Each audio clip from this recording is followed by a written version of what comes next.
Fluorescent lights in the hospital hallway buzzed softly, a sound that had become almost comforting to Rebecca over the past 72 hours. Almost. Nothing could truly comfort her right now. She leaned against the cold wall, feeling the chill seep through her thin sweater, and stared at the double doors that separated her from her daughter. Little Lily was inside that room, hooked up to machines that beeped and hummed. Just 8 years old and fighting for every breath. The asthma attack had come out of nowhere 3 days ago. One moment Lily was laughing at something on TV. The next she was gasping, her inhaler doing nothing to help. Rebecca had called the ambulance, rode with her daughter, held her hand as the paramedics worked. She'd done everything right. But it hadn't been enough. The doctors said Lily needed a specialized treatment. Something new. Something that could actually help her lungs heal instead of just managing the symptoms. Rebecca had felt a flicker of hope when they first mentioned it. Finally a real solution. But then came the other part. The part that made her stomach drop and her hands go numb. $47,000. Their insurance wouldn't cover it. Something about it being too new. Not proven enough, not on their approved list. Rebecca had spent hours on the phone with the insurance company, begging, explaining, pleading. She'd talked to supervisors and case managers and people whose job titles she couldn't even remember. Every conversation ended the same way. No, she was a single mom. Had been for 5 years now, since Lily's father decided family life wasn't for him and moved across the country. Rebecca worked at a grocery store during the day and cleaned offices 3 nights a week. She'd always been proud of how she managed. They had a small apartment, but it was clean and filled with love. Lily never went hungry. They had movie nights with popcorn and played board games on weekends. But $47,000? She might as well have needed $47 million. Rebecca had already done everything she could think of. She'd called her mother, who was living on Social Security, and had maybe $300 in savings. Her brother had 2 kids of his own and was barely keeping his head above water. Her best friend Amy had immediately offered the $700 she'd been saving for a new washing machine. Rebecca had cried and accepted it, knowing it was everything Amy had. The credit cards were maxed out. She'd taken cash advances that came with interest rates that made her dizzy to think about. She'd applied for medical loans and been denied. Even the payment plan the hospital offered would require $10,000 up front. Money she absolutely did not have. At 2 a.m, Rebecca found herself wandering the empty hospital corridors. She couldn't sleep, couldn't eat, could barely think straight. Every time she closed her eyes, she saw Lily's face, pale and frightened, struggling for air. She'd never felt so helpless in her entire life. She was Lily's mother. She was supposed to protect her, take care of her, make everything okay. But how could she fight against something as simple and impossible as money? The hospital chapel was a small room at the end of a quiet hallway. Rebecca had walked past it a dozen times but never gone inside. She wasn't even sure why she pushed open the door now. Maybe because it was the only place in this whole building that felt like it might offer something besides bills and bad news. The chapel was empty and dim, lit only by a small lamp near the front. There were maybe 10 rows of simple wooden pews and a table at the front with a cloth and a candle. No religious symbols that she could see. Just a quiet space. Rebecca walked down the aisle and sank into one of the middle pews. Her legs were shaking, actually shaking like they couldn't hold her up anymore. She put her face in her hands and let out a breath that turned into a sob. She wasn't a particularly religious person. She'd gone to church as a kid, stopped as a teenager, never really went back except for the occasional wedding or funeral.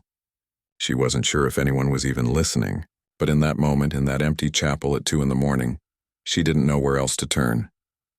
"I don't know if you're there," she whispered into her hands. "I don't know if you listen to people like me who only show up when things are terrible. But I'm asking anyway." Begging, really. Her voice cracked. Tears were streaming down her face now, hot and fast. "I can't save my daughter. I've tried everything. I've asked everyone. I've done everything I know how to do, and it's not enough. She's just a little girl. She deserves a chance. She deserves to grow up and have a life and be happy." Rebecca lifted her head, looking at nothing in particular. Just the empty room, the soft light, the silence. "I need help. I can't do this alone. Please, if there's any way, show me what to do. I'll take help from anywhere. I don't care where it comes from or how it happens. I just need my daughter to be okay." She sat there for a long time after that, crying quietly. No lightning bolt of inspiration came. No sudden solution appeared in her mind. The chapel was just as quiet and empty as before. But something felt different. Not fixed, exactly. Just different. Like maybe she'd set something in motion, even if she couldn't see it yet. Eventually, Rebecca wiped her face with her sleeves and stood up. Her eyes were puffy and red. Her whole body ached with exhaustion, but she walked back to Lily's room, pulled the uncomfortable chair close to the bed, and held her daughter's small hand. Lily was sleeping, her chest rising and falling with the help of the breathing machine. Her face was peaceful. She looked like she always did when she slept, like the sweet little girl who loved unicorns and drawing pictures and asking a million questions about everything. "I'm going to figure this out," Rebecca whispered, smoothing Lily's hair back from her forehead. Somehow. I promise she didn't know how. But she'd said the words, made the promise, to her daughter and to whoever might have been listening in that chapel. Now she just had to find a way to keep it. The night passed slowly. Rebecca dozed in the chair, waking every time a machine beeped or a nurse came to check on Lily. When the sun finally started to rise, painting the hospital room in soft orange light, she felt like she'd been awake for a year. A nurse came in around 7, a woman Rebecca hadn't seen before. She was older, maybe in her 60s, with gray hair pulled back in a neat bun and kind eyes that crinkled when she smiled. "Good morning," the nurse said softly, checking the monitors. "You look like you could use some coffee." Rebecca tried to smile. "That obvious? Honey, I've been doing this for 40 years. I know a mom who hasn't slept in 3 days when I see one." The nurse moved around the bed, adjusting tubes and checking Lily's breathing. "How are you holding up?" It was such a simple question. People had asked her that 100 times in the past few days. But something about the way this woman asked it, the genuine concern in her voice, made Rebecca's eyes fill with tears again. "I'm okay," she said automatically. Then, because she was too tired to lie, "No, I'm not okay. I'm really not." The nurse pulled up another chair and sat down beside her. "You want to talk about it?" And Rebecca, who had been holding everything together, who had been strong and composed and practical for 3 solid days, found herself breaking down. The words poured out. About the treatment, about the money, about the insurance company and the maxed-out credit cards and the impossible choice of watching her daughter suffer, or somehow finding money that didn't exist. The nurse listened to everything. Didn't interrupt, didn't offer empty platitudes. Just listened, her hand resting gently on Rebecca's arm. When Rebecca finally ran out of words, the nurse squeezed her arm. "My name's Helen," she said, "and I want you to listen to me very carefully. Don't lose hope. I know it seems impossible right now. I know it feels like the whole world is against you. But sometimes help comes from places we never expect, from people we never imagined. You just have to stay open to it." Rebecca nodded, not really believing but appreciating the kindness. Helen stood up, checked on Lily one more time, and headed for the door. Before she left, she turned back. "That prayer you said last night," she said softly. "I have a feeling it was heard." Rebecca's eyes widened. "How did you—" But Helen was already gone, the door closing quietly behind her. Rebecca sat there staring at the closed door, wondering if she'd imagined that last part. How could Helen have known about the chapel? About the prayer? She shook her head. Probably just a lucky guess. Nurses saw desperate parents all the time. They probably all ended up in the chapel eventually, but still, something about Helen's words settled in her chest, feeling almost like hope. Over the next 2 days, Helen became a familiar presence in Lily's room. She wasn't assigned to their floor permanently, Rebecca learned. She floated between departments, filling in wherever she was needed. But somehow she always seemed to be the one who came to check on Lily. Rebecca found herself looking forward to Helen's visits. There was something calming about the older woman.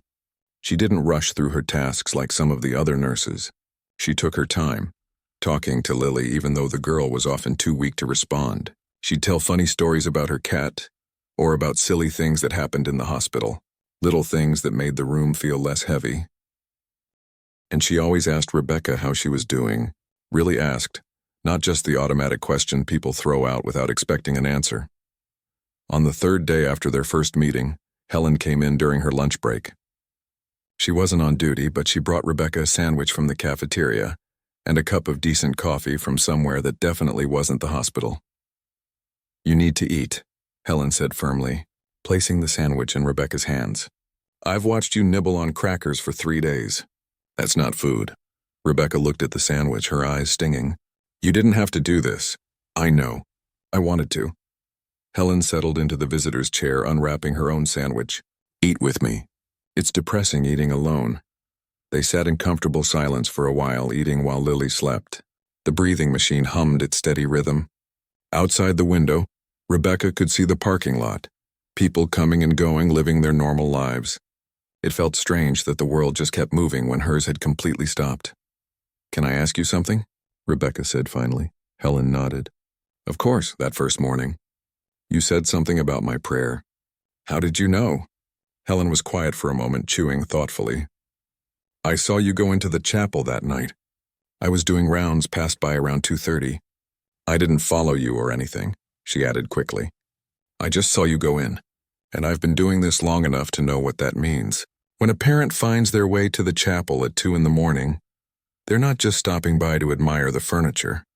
Rebecca let out a small laugh, despite everything. No, I guess not. Want to tell me about Lily? Helen asked. Not the medical stuff. The real stuff. Who is she when she's not in this bed? And so Rebecca talked about Lily's obsession with drawing, how she went through a sketchbook every 2 weeks, about how she insisted on wearing her purple sneakers with everything, even her church dress, about how she'd started a collection of smooth rocks from the park and had names for each one, about her giggle, which was loud and infectious and could make Rebecca laugh no matter how bad her day had been. Helen listened with a soft smile, occasionally asking questions, encouraging Rebecca to keep talking. It felt good to remember Lily as she really was, not just as the sick child in the hospital bed. She sounds wonderful, Helen said when Rebecca finally ran out of stories. Reminds me of someone. Your daughter? Helen's face flickered with something Rebecca couldn't quite read. Sadness, maybe, or something deeper. I had a daughter once, Helen said quietly. Long time ago. She loved rocks too. Used to line them up on the windowsill in order of size. Rebecca noticed Helen's use of past tense. What happened? Helen was quiet for a long moment, staring at her hands.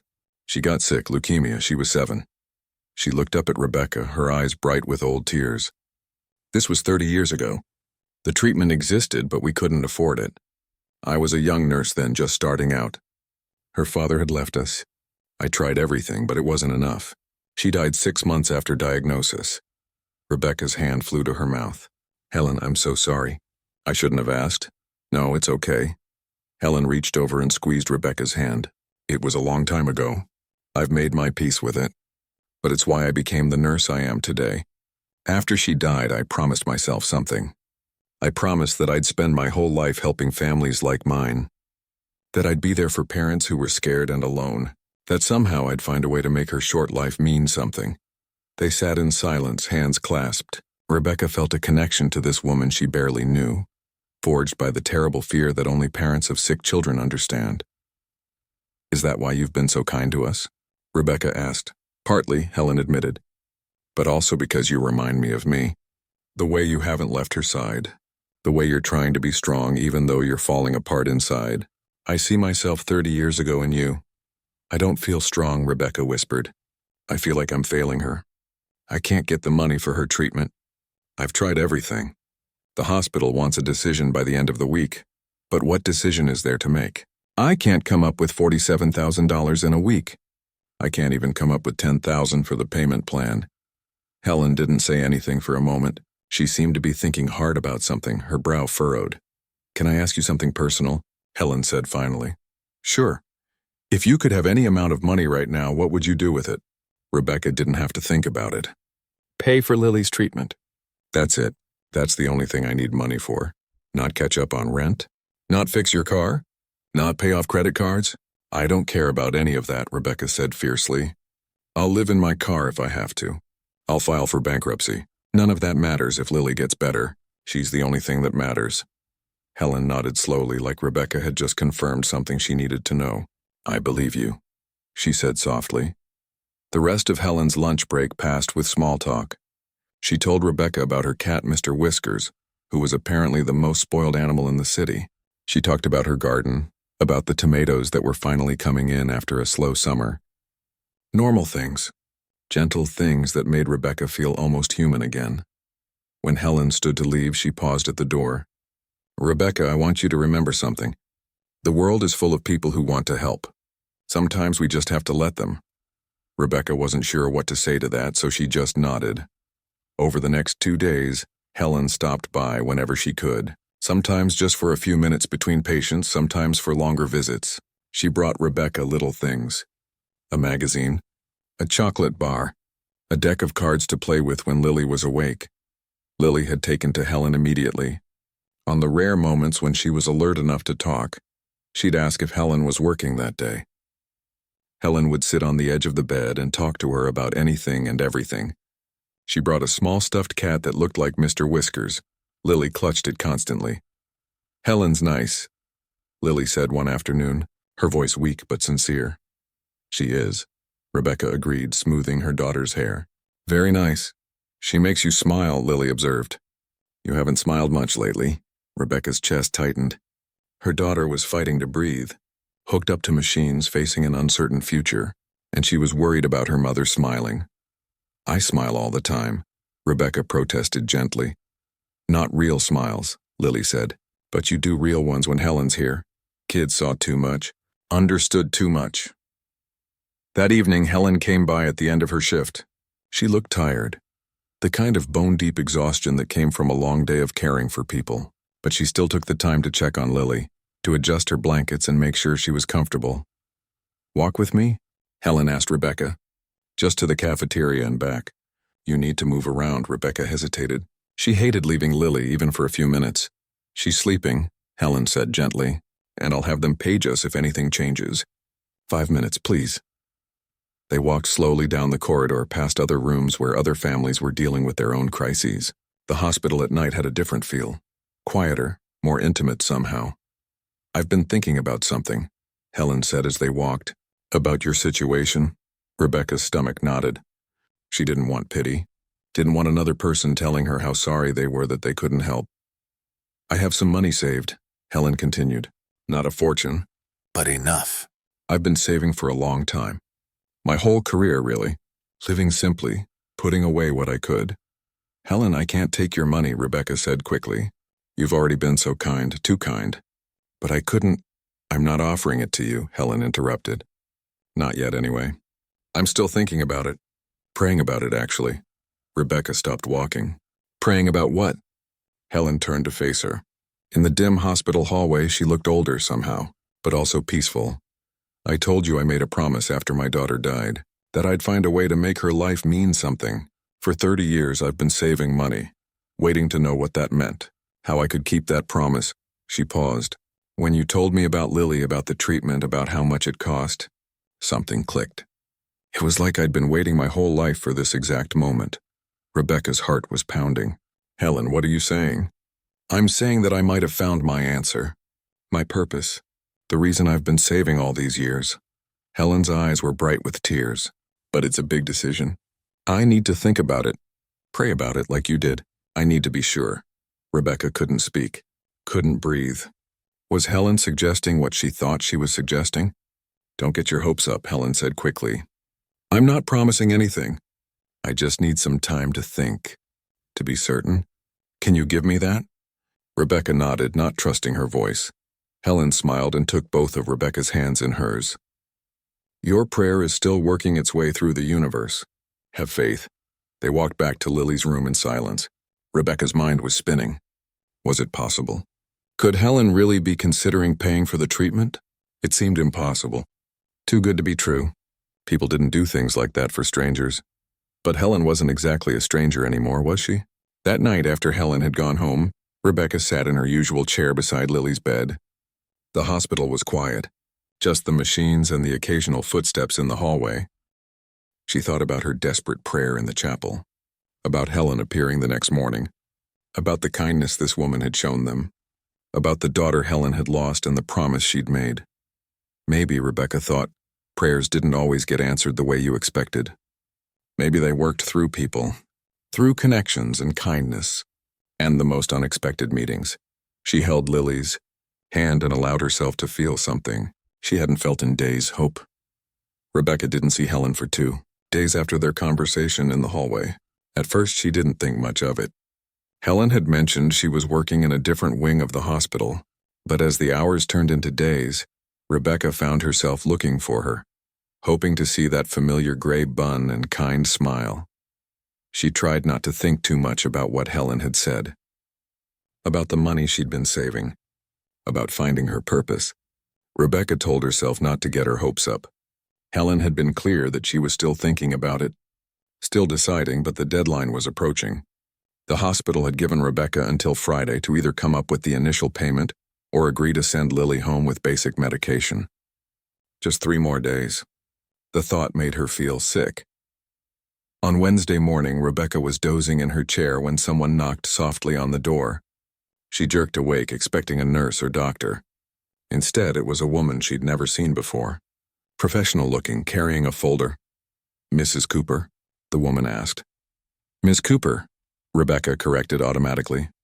"Yes? I'm Janet Williams from the hospital's financial services department. Do you have a few minutes to talk?" Rebecca's heart sank. Another conversation about payment plans she couldn't afford, another reminder of her failure to help her daughter. "Sure," she said, trying to keep her voice steady. Janet pulled up a chair and opened her folder. She had a strange expression on her face.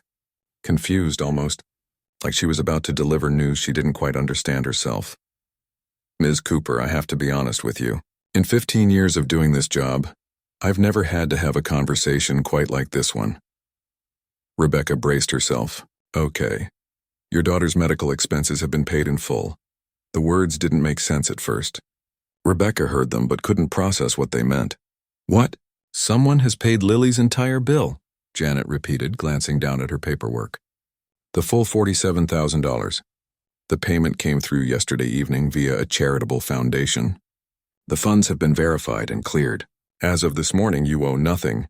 Rebecca's vision went fuzzy at the edges. "That's not possible. That's not..." Who paid it?" The donor requested anonymity. "The payment came through a foundation, but the individual's identity is protected. I can't tell you who it was because I genuinely don't know." "There has to be some mistake," Rebecca said, her voice rising. "Nobody just pays that kind of money for strangers. You've got the wrong patient. Wrong room." Janet shook her head, consulting her folder again. "Lily Ann Cooper, age 8, admitted 6 days ago with severe respiratory distress. Mother, Rebecca Marie Cooper. This is definitely the right patient. The donor specifically requested to help this child." Rebecca stood up, her legs shaky. "This doesn't make any sense.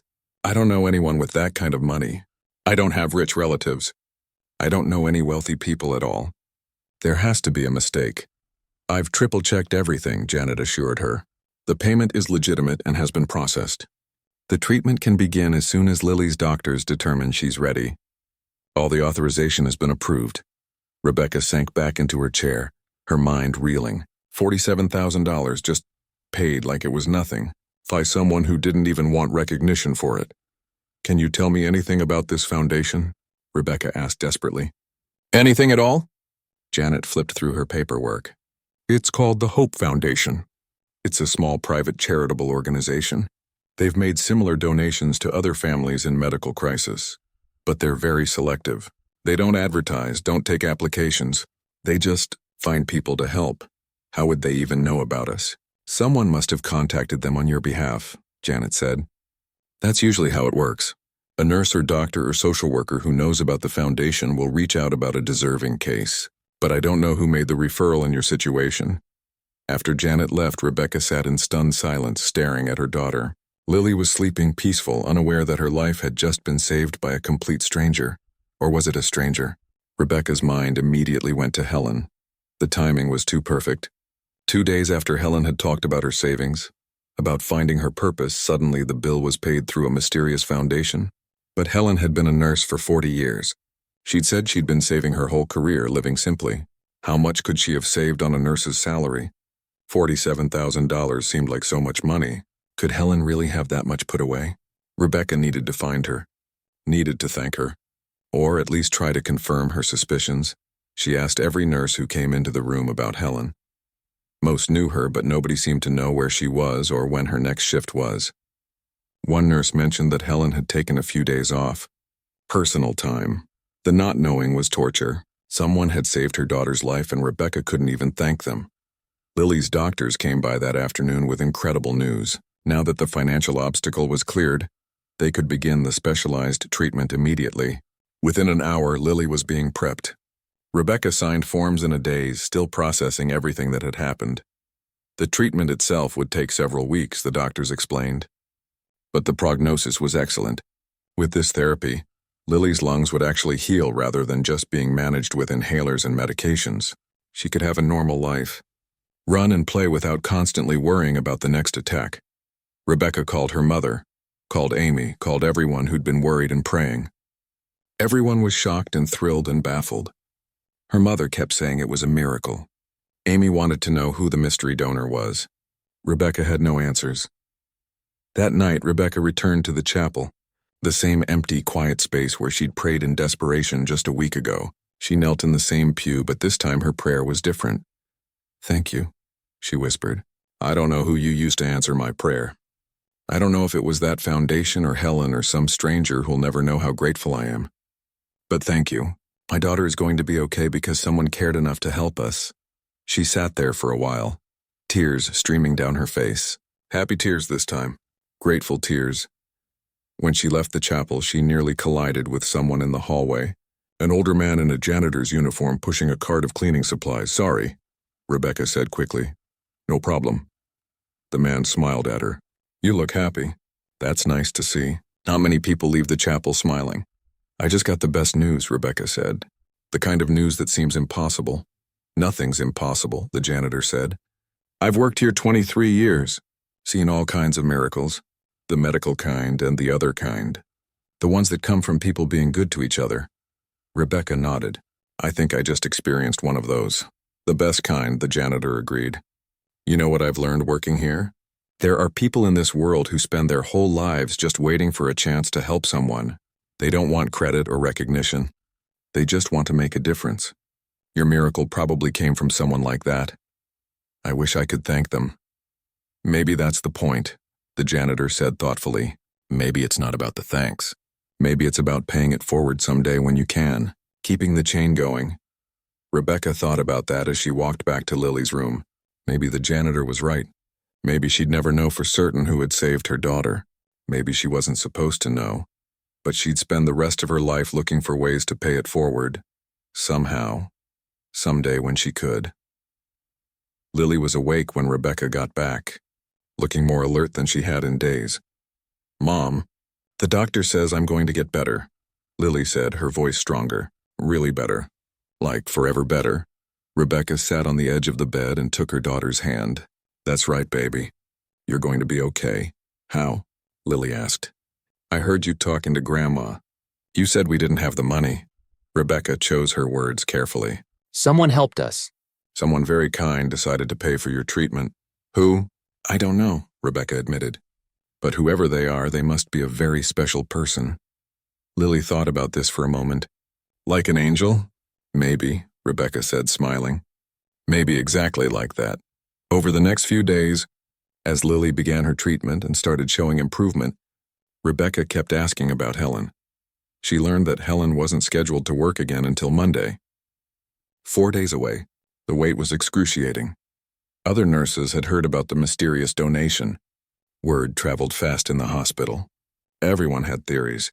Some thought it was a wealthy former patient paying it forward. Others speculated about local philanthropists who donated anonymously. One nurse insisted it was definitely a doctor who'd won the lottery. Rebecca listened to all the theories but kept her own suspicions to herself. She'd wait until she could talk to Helen directly. Amy came to visit on Saturday, bringing Lily's favorite books and some fresh clothes for Rebecca. They sat in the family waiting room while Lily napped and Rebecca told her everything. "It has to be Helen," Amy said firmly. "The timing, the way she talked about finding her purpose. It all fits." "But $47,000, Rebecca said. "That's so much money. What if she saved her whole life for retirement? What if she gave up everything for us?" "Then she's one of the most incredible people I've ever heard of," Amy said. "And you need to make sure she knows how much it means." "What if it wasn't her, though?"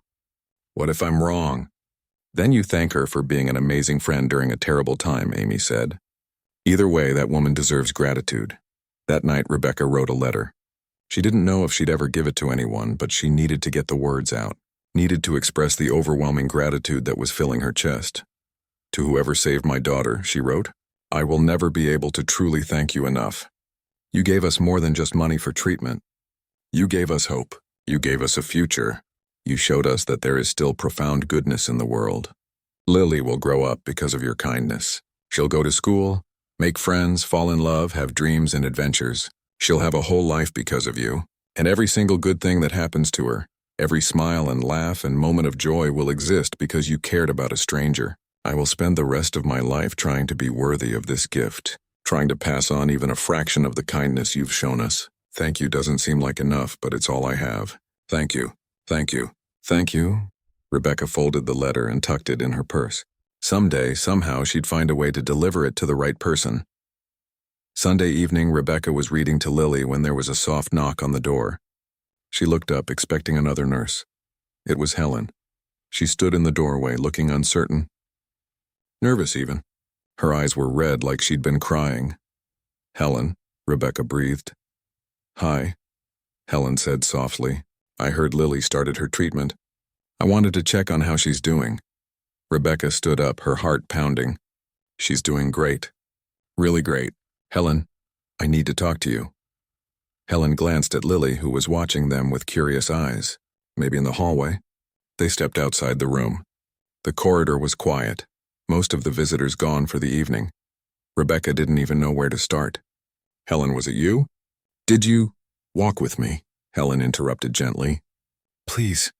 They walked in silence past the nurse's station, past other patient rooms toward the elevator.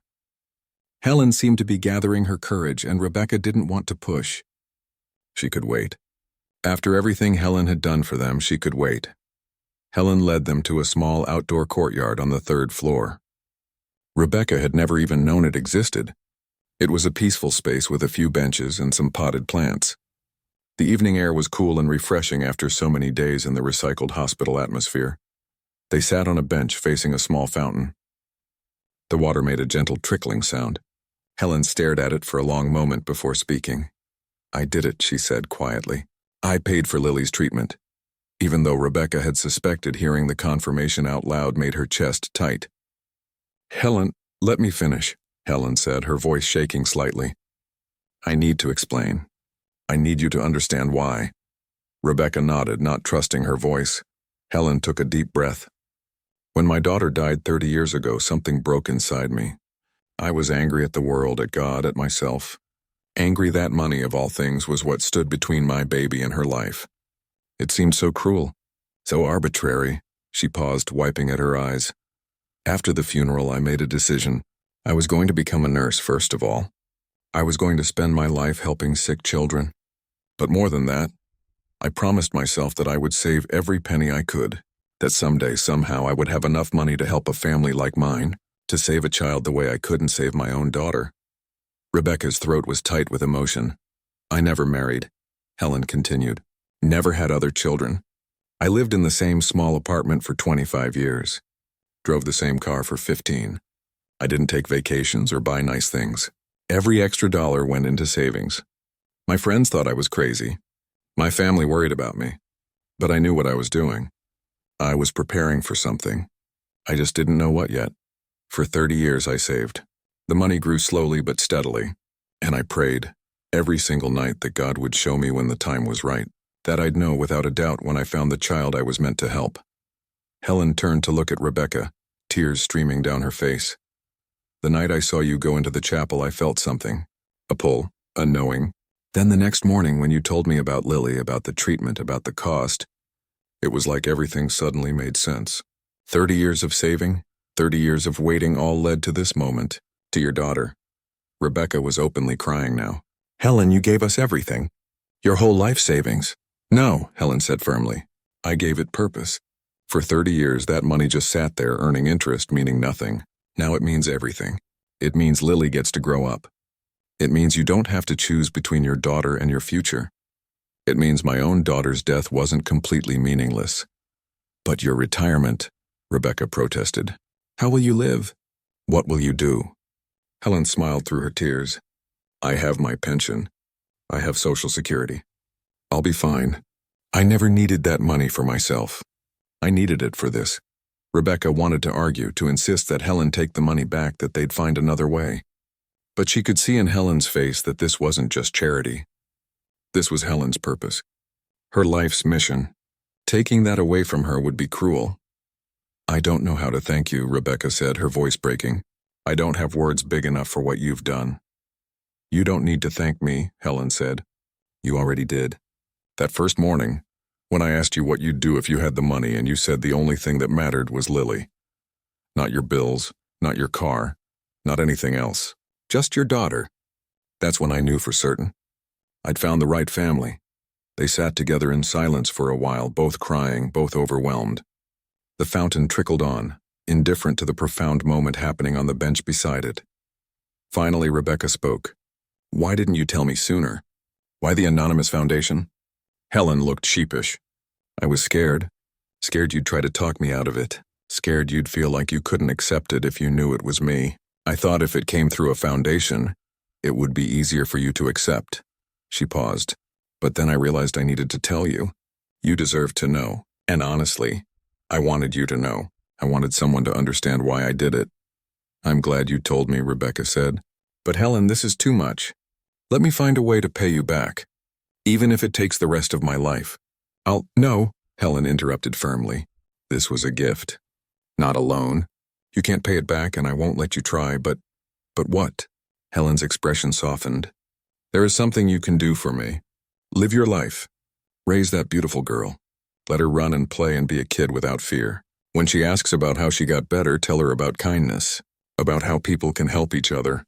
And someday when you're able, when life has been good to you, find someone else who needs help and pass it on. Rebecca nodded, tears streaming down her face.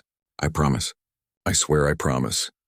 Helen pulled her into a hug and they stayed like that for a long time. Two mothers, connected by loss and love and the miracle of a second chance. When they finally pulled apart, Helen said, Can I ask you something now? Anything. Would you let me visit Lily sometimes? Not as her nurse, just as, I don't know, a friend? I'd like to watch her grow up if that's okay. Rebecca laughed through her tears. Helen, you're family now. Whether you like it or not, you're stuck with us forever. Helen smiled, the first genuine happy smile Rebecca had seen from her. I'd like that very much. They walked back to Lily's room together. The little girl was awake, drawing in the sketchbook Amy had brought her. Helen, Lily said brightly. You came back. I did, Helen said, settling into the chair beside the bed. What are you drawing? A picture for you, Lily said, holding up the paper. It was a sketch of a woman with gray hair and a big smile, surrounded by hearts. It's you. Because you're nice and you make my mom happy. Helen's eyes filled with tears again. It's beautiful. Can I keep it? Yes, I made it for you. Rebecca watched them together, Helen admiring Lily's drawing, Lily chattering happily about all the things she wanted to do when she got better. Her heart felt so full it might burst. That night, after Helen had gone home and Lily was asleep, Rebecca sat in her chair thinking about everything. About Helen's daughter who died 30 years ago, about Helen's decision to turn her grief into purpose, about the incredible chain of events that had led them to each other.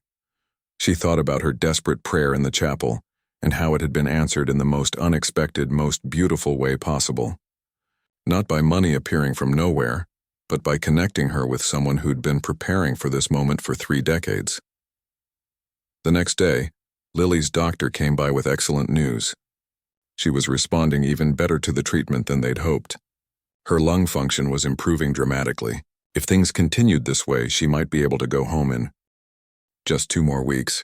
Rebecca called Helen immediately to share the news. Helen cried happy tears on the other end of the line. I'm going to come visit tomorrow, Helen said. I'm off work. We can celebrate. Helen brought cupcakes and balloons the next day.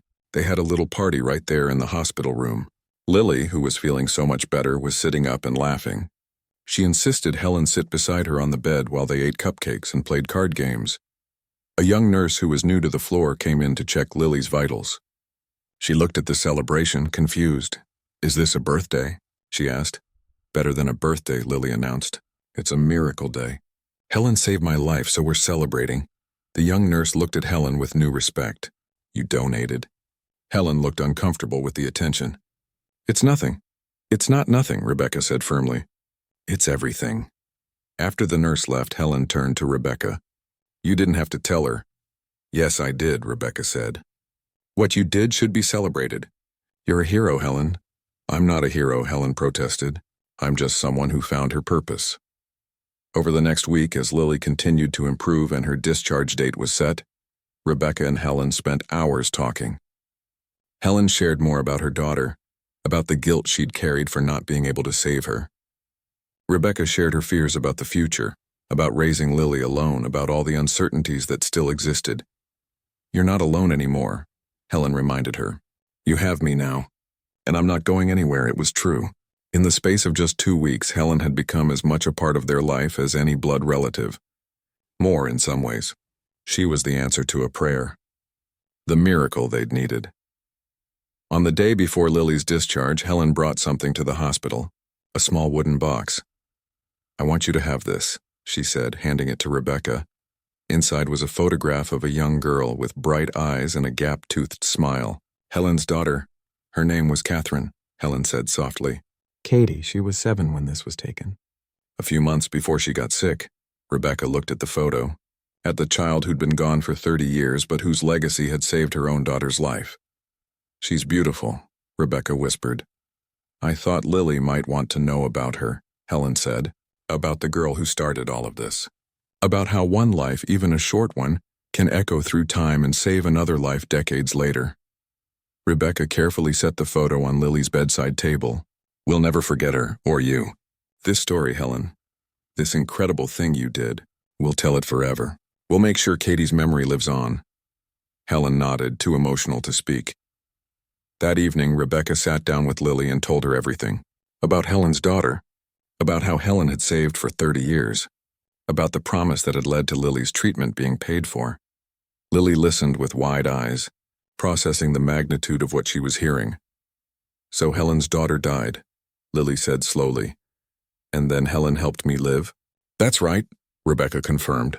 Lily was quiet for a long moment. That's the saddest and happiest story I ever heard. I think that's exactly what it is, Rebecca agreed. Lily picked up the photo of Katie, studying it carefully. I wish I could have known her. I bet we would have been friends. I bet you would have too.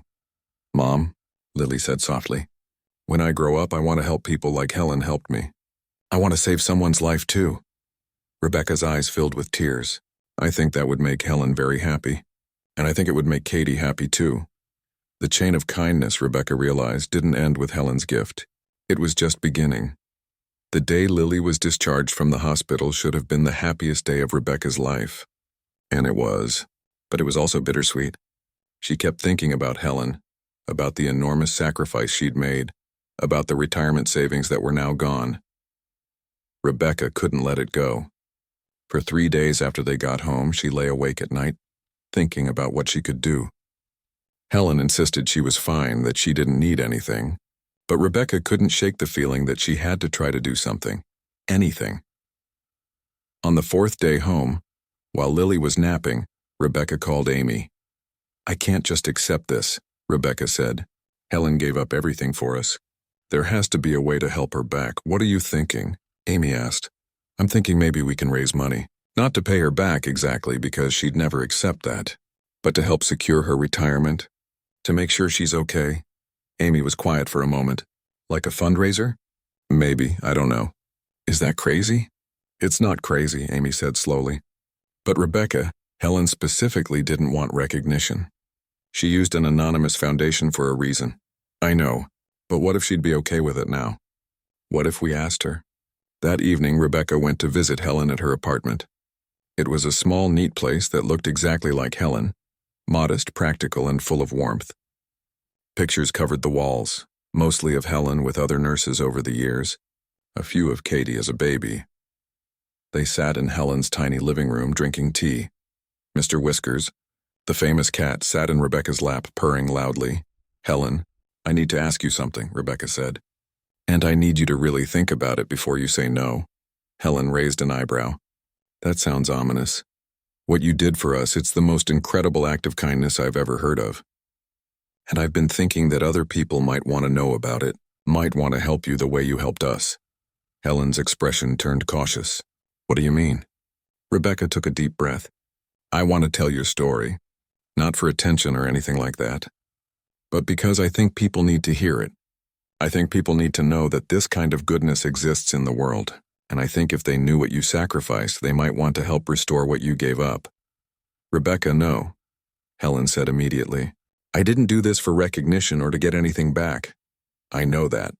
I know, but Helen, you gave away your security, your future, and while I know that was your choice, is it so wrong to let other people help you now? The way you helped us?" Helen shook her head. "I don't need help. I have enough to live on. But what about emergencies? What about if something happens? What about just having a cushion the way you did before?" Rebecca leaned forward. "You spent 30 years building that safety net. You shouldn't have to spend your retirement worried about money." "I'm not worried," Helen insisted. "But you should have choices," Rebecca pressed. "You should be able to take a vacation if you want, or fix your car when it breaks down, or just breathe easy knowing you're okay." Helen was quiet, her tea growing cold in her hands. "Let me tell your story," Rebecca said softly. "Let me try to give back even a tiny fraction of what you gave us. If nothing comes of it, fine, but at least let me try." Helen looked at her for a long moment. "This really matters to you?" "Of course it matters. You changed our lives. I want people to know about it. I want Katie to be remembered.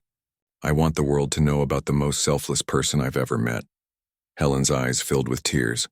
"If I say yes and you do this, you have to promise me something. Anything. This isn't about me. It's about the message. About showing people that one person can make a difference. About inspiring others to help when they can. About Katie's legacy. If you're going to tell this story, tell it the right way." Rebecca nodded, tears running down her own face. "I promise." That night, Rebecca sat at her laptop and started writing. She wrote about Lily's illness, about her desperate prayer, about meeting Helen. She wrote about Katie, about Helen's 30-year mission to save another child. She wrote about sacrifice and purpose and the power of human kindness. She posted the story on a fundraising website, not really expecting much. Maybe her friends would donate a few dollars. Maybe Helen would end up with enough for a nice dinner or two. Amy shared the post on her social media. Then one of Amy's friends shared it. Then someone else. By the next morning, the story was spreading. By afternoon, they'd raised $5,000. Rebecca was shocked and thrilled. She called Helen, who was overwhelmed and kept insisting it was too much, but the shares kept coming. The story resonated with people in a way Rebecca hadn't anticipated. Comments poured in. People sharing their own stories of being helped by strangers. People crying over Helen's sacrifice. People calling her a hero. A local news station reached out wanting to do a story. Helen initially refused, but Rebecca convinced her that it could help spread the message further. The news segment aired 3 days later. It was beautifully done, showing Helen at the hospital where she'd worked for 40 years, talking about Katie, about her decision to save for 3 decades, about meeting Rebecca and Lily. They interviewed Rebecca and Lily, too. Lily, looking healthy and happy, said, "Helen is my guardian angel. She saved my life." After the news segment, everything exploded. The fundraiser went from $5,000 to $30,000 overnight, then $50,000. News outlets across the state picked up the story, then national outlets. Helen's story of selfless sacrifice resonated with people everywhere. Donations poured in from all over the country. From all over the world, actually. A man in Japan donated, a family in Brazil. A woman in Australia who'd lost her own child to illness donated in her daughter's memory. People wrote letters to Helen, thanking her for restoring their faith in humanity. Children sent drawings. One elementary school class collected their allowance money and sent a check for $200. Tellers with a note that said, "Thank you for being a hero." Within a week, the fundraiser had raised over $100,000. Rebecca could barely believe it. Helen was completely overwhelmed. "This is too much," Helen kept saying. "I don't deserve this." "You deserve this and more," Rebecca insisted. "Let people be generous. Let them give back." But the outpouring continued.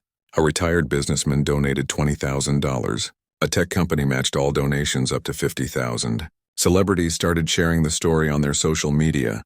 The fundraiser hit $200,000, then $300,000. Helen called Rebecca, crying, You have to stop this, please, it's too much. I never wanted this. Helen, I can't stop it, Rebecca said gently. People want to help you. They need to help you. Your story touched them. Let them be part of it. A major news network wanted to interview Helen for a special segment about everyday heroes. A publisher reached out about writing a book. A movie producer called, interested in Helen and Katie's story. Through it all, Helen remained humble and uncomfortable with the attention. She gave interviews because Rebecca convinced her it would inspire others, but she always redirected the focus to Katie, to the importance of helping others, to the message rather than herself. The fundraiser ended after 30 days. The final amount was just over $400,000. Rebecca could barely speak when she saw the number. $400,000. Strangers from around the world had come together to restore Helen's security, and then some. When Rebecca told Helen the final amount, the older woman sat down heavily, her hand over her mouth. That's not possible, she whispered. It's real, Rebecca said. You gave $47,000 to save Lily. People gave $400,000 to save you. That's how much your story mattered. That's how much people want to reward goodness in this world. Helen cried for a long time. Rebecca sat beside her, holding her hand. What am I supposed to do with this? Helen finally asked. Live, Rebecca said simply. Rest. Enjoy your retirement. Travel if you want, or save it, or give some of it away to help others. Whatever you want. It's yours, no strings attached. The way your gift was for us. Helen shook her head in wonder. I spent 30 years saving $47,000. And in 30 days, strangers gave me nearly 10 times that. How is that possible? Because people are good, Rebecca said. Because your kindness inspired kindness in others. Because Katie's legacy is living on in ways you never imagined. Over the following months, life settled into a new normal. Lily finished her treatment with excellent results. Her doctor said her lungs had healed remarkably well. She could run and play like any other kid now. The fear that had haunted Rebecca for so long finally eased. Helen became a fixture in their lives. She came over for dinner every Sunday. She was there for Lily's 9th birthday party. When Lily started back at school, Helen was the one she wanted to tell about her day. The media attention eventually faded, as it always does. But the impact of the story remained. The Hope Foundation that Helen had used to make her anonymous donation was flooded with new contributions from people inspired by her story. They were able to help dozens more families facing medical crises. Several other people came forward with their own stories of saving for years to help strangers. Helen's example had started a movement of sorts, people choosing to live simply and save specifically to help others. 6 months after Lily's discharge, Helen made an announcement. She was taking some of the fundraiser money and creating a scholarship fund in Katie's name. It would help families pay for children's medical treatments. Katie's life was short, Helen said. But her legacy will go on forever now. Every child helped by this fund, that's Katie living on. That's the prayer that was answered all those years ago when I asked to make her death mean something. Rebecca worked with Helen to set up the foundation. They called it Katie's Hope. The first family they helped was in a situation almost identical to Rebecca and Lily's. A single mother with a sick child and no way to pay for treatment. When Helen told that mother her daughter's treatment would be covered, Rebecca saw the same expression she'd worn in the hospital that day. Disbelief, shock, overwhelming relief, hope. The chain of kindness continued. On the first anniversary of Lily's discharge, they had a small celebration. Just Rebecca, Lily, Helen, Amy, and Rebecca's mother. They gathered in Rebecca's small apartment, ate cake, and told stories. Lily had made something for the occasion. She'd been working on it in secret for weeks. She presented it to Helen shyly. It was a scrapbook. Inside were pictures of Lily healthy and happy. Pictures of her playing soccer, something she'd never been able to do before. Pictures from her birthday party, from a trip to the zoo, from just living a normal, wonderful 9-year-old life. On every page, Lily had written a caption. This is me being happy because of you. This is me playing because you saved me. This is me living my best life because you gave me a chance. The last page had a picture of Lily, Rebecca and Helen together, all smiling. The caption read, "This is my family. This is what love looks like. Thank you for everything, Helen. I promise to make you proud." I promise to help others the way you helped me. I promise Katie's story will never be forgotten. Love, Lily. Helen cried as she looked through the book. They all cried, actually. Happy tears. Grateful tears, you know what the best part is? Helen said, wiping her eyes. I spent 30 years waiting to find the right person to help. Wondering if I'd know when I found them. Worrying that maybe I'd miss them somehow. She looked at Lily and Rebecca, her eyes bright with joy. But I didn't miss you. The prayer worked. Both of our prayers, we found each other exactly when we were supposed to. And now I have something I never expected. I have a family, a daughter and granddaughter I never thought I'd have. Katie would have loved you both so much. We love you too, Lily said, throwing her arms around Helen. You're the best grandma ever, even if we're not related by blood. We are related, Helen said firmly, by something stronger than blood. By love and sacrifice and answered prayers, by a miracle that brought us together. Later that night, after everyone had gone home, Rebecca tucked Lily into bed. Her daughter looked healthy, happy, and full of life. So different from the scared, sick child in the hospital just a year ago. Mom, Lily said sleepily, do you think my prayer helped too? What prayer, honey? When I was really sick before we went to the hospital. I prayed too. I asked God to help you. I said you looked so scared and I wanted someone to help you. Rebecca's breath caught. You prayed for me? Lily nodded. I figured if someone helped you, you could help me. And it worked. God sent Helen to help you, and then you both helped me. Rebecca kissed her daughter's forehead, marveling at the wisdom of children. I think you're right. I think all our prayers were answered. Mine, yours, and Helen's. All at the same time. As Rebecca turned out the light and closed the door, she thought about that desperate night in the hospital chapel. How she'd whispered a prayer, not really believing anyone was listening. How she'd asked for help from anywhere in any form. She'd expected a check in the mail, maybe, or a sudden insurance approval, or some conventional answer. Instead, she'd been given Helen. And through Helen, she'd been given so much more than just money for treatment. She'd been given a friend, a family member, an example of what it meant to live with purpose. She'd been given Katie's story and the responsibility to honor it. The answer to her prayer hadn't just saved Lily's life. It had changed all of their lives. It had started a ripple effect of kindness that was still spreading. Rebecca thought about all the families that Katie's hope would help in the years to come. About all the children who would live because of one mother's grief, transformed into purpose. About the countless prayers that would be answered because Helen had spent 30 years preparing to answer one. Sometimes, Rebecca realized, prayers aren't answered with miracles from the sky. Sometimes they're answered through people. Through connections and timing and the beautiful, messy, complicated ways that human beings help each other. Her prayer had been answered in the most unexpected way possible. Not by divine intervention rearranging circumstances, but by divine intervention bringing together three people who needed each other, a desperate mother, a dying child, and a woman who'd been waiting 30 years to make her own daughter's death mean something. They'd saved each other, really. All of them. And every day, in small ways and big ways, they kept saving each other. That was the real miracle. Not just the money or the treatment or the recovery. The miracle was love. Was family. Was the kind of connection that transcends biology and circumstance and brings together broken pieces to make something beautiful. That was the prayer answered. That was the unexpected way, and it was more than Rebecca could have ever imagined asking for.